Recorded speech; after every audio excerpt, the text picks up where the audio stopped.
નમસ્કાર મિત્રો, અમારી યુટ્યુબ ચેનલ આવો ભક્તિ સત્સંગમાં આપ સૌનું હાર્દિક સ્વાગત છે. તો મિત્રો, આપણે આજના વિડીયોમાં ફાગણ માસના સુદ પક્ષની જે આમલકી એકાદશી આવે છે તેનું શું મહત્વ છે તેની કથા સાંભળીશું. તો વિડીયોના અંત સુધી બધા બન્યા રહેજો. વિડીયો પસંદ આવે તો લાઈક કરી, ચેનલ પર નવા હોય તો ચેનલને આજે જ સબસ્ક્રાઈબ કરી લેજો, જેથી કરીને આવા અવનવા ધર્મ ભક્તિના વિડીયો આપ સુધી પહોંચતા રહે. ઓમ નમો ભગવતે વાસુદેવાય નમઃ. તો મિત્રો, હવે આપણે આમલકી એકાદશીની કથા સાંભળીશું. માધાનતાનજી બોલ્યા, હે વશિષ્ઠ, જો તમે મારા પર પ્રસન્ન છો તો એવા વ્રતની કથા કહો જેનાથી મારું કલ્યાણ થાય. ત્યારે મહર્ષિ વશિષ્ઠજી બોલ્યા, હે રાજન, બધા વ્રતોમાં ઉત્તમ અને અંતમાં મોક્ષ દેનાર આમલકી એકાદશીનું હું વર્ણન કરું છું. આ એકાદશી ફાગણ માસના શુક્લ પક્ષમાં થાય છે. આ વ્રતના ફળથી સમસ્ત પાપ નષ્ટ થાય છે. આ વ્રતનું પુણ્ય 1000 ગૌદાન ફળ બરાબર છે. આ અંગે હું તમને એક પૌરાણિક કથા કહું છું, તે તમે ધ્યાનપૂર્વક સાંભળો. વૈદિક નામનું એક નગર હતું. એ નગરમાં બ્રાહ્મણ, વૈશ્ય, ક્ષત્રિય, શૂદ્ર ચારેય વર્ણ આનંદપૂર્વક રહેતા હતા. નગરમાં સદૈવ વેદ ધ્વનિ ગુંજતો હતો. એ જગ્યાએ પાપી, દુરાસારી, નાસ્તિક કોઈ ન હતું. એ નગરમાં ચૈત્રરથ નામનો ચંદ્રવંશી રાજા રાજ્ય કરતા હતા. એ રાજ્યમાં કોઈ પણ દરિદ્ર તથા કંજૂસ ન હતા. બધા વિષ્ણુ ભક્ત હતા. ત્યાંના બધા નિવાસી વૃદ્ધથી બાળક સુધીના દરેક એકાદશીનું વ્રત કરતા હતા. એક સમયે ફાગણ માસના શુક્લ પક્ષમાં આમલા નામની એકાદશી આવી. એ દિવસે રાજાથી લઈને પ્રજા સુધી, વૃદ્ધથી બાળક સુધી બધાએ હર્ષ સહિત એ એકાદશીનું વ્રત કર્યું. રાજા પોતાની પ્રજા સાથે મંદિરમાં આવીને કુંભ સ્થાપન કરીને ધૂપ, નિવેદ, પંચરત્ન, ક્ષત્ર આદિથી ધાત્રીઓનું પૂજન કરવા લાગ્યા. તેઓ બધા ધાત્રીની આ પ્રકારે સ્તુતિ કરવા લાગ્યા, હે ધાત્રી, તમે બ્રહ્મ સ્વરૂપ છો. તમે બ્રહ્માજી દ્વારા ઉત્પન્ન છો. સમસ્ત પાપોને નષ્ટ કરનાર છો. તમને નમસ્કાર છે. હવે તમે મારા અર્ઘ્યનો સ્વીકાર કરો. તમે શ્રી રામચંદ્રજીના દ્વારા સન્માનિત છો. હું તમને પ્રાર્થના કરું છું, મારા સમસ્ત પાપોનું હરણ કરો. એ દેવાલયમાં રાત્રિએ બધાએ જાગરણ કર્યું.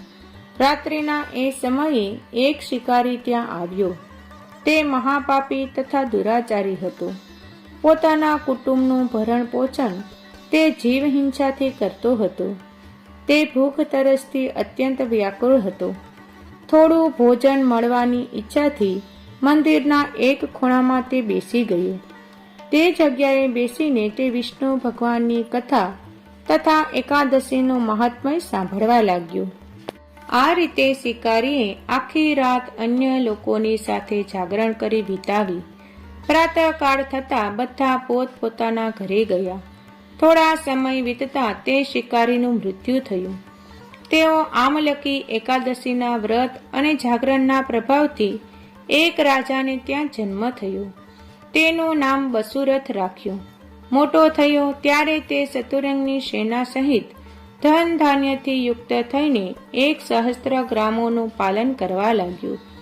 તે તેજમાં સૂર્ય સમાન, કાંતિમાં ચંદ્ર સમાન, વીણામાં વિષ્ણુ ભગવાનના સમાન અને ક્ષમામાં પૃથ્વીના સમાન હતો.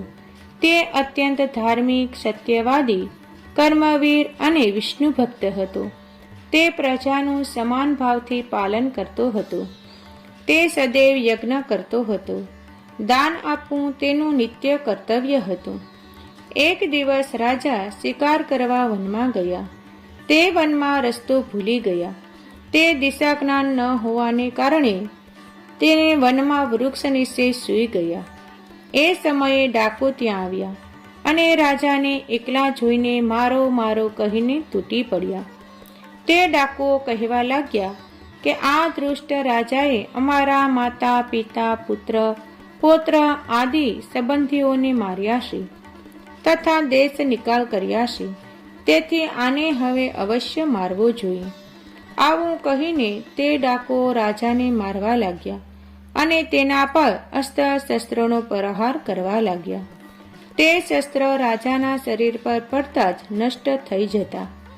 રાજાને તો પુષ્પો સમાન લાગતું. જ્યારે એ ડાકુઓના શસ્ત્રો દ્વારા એમના પર જ પ્રહાર કરવા લાગ્યા, જેનાથી તેઓ મૂર્છિત થઈ ગયા. એ સમયે રાજાના શરીરમાંથી એક દિવ્ય દેવી પ્રગટ થઈ. તે દેવી અત્યંત સુંદર વસ્ત્રો તથા આભૂષણોથી અલુપ્ત હતી.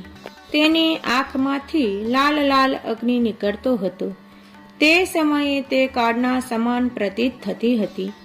તે એ ડાકુઓને મારવા દોડી અને સમસ્ત ડાકુઓને મારી નાખ્યા.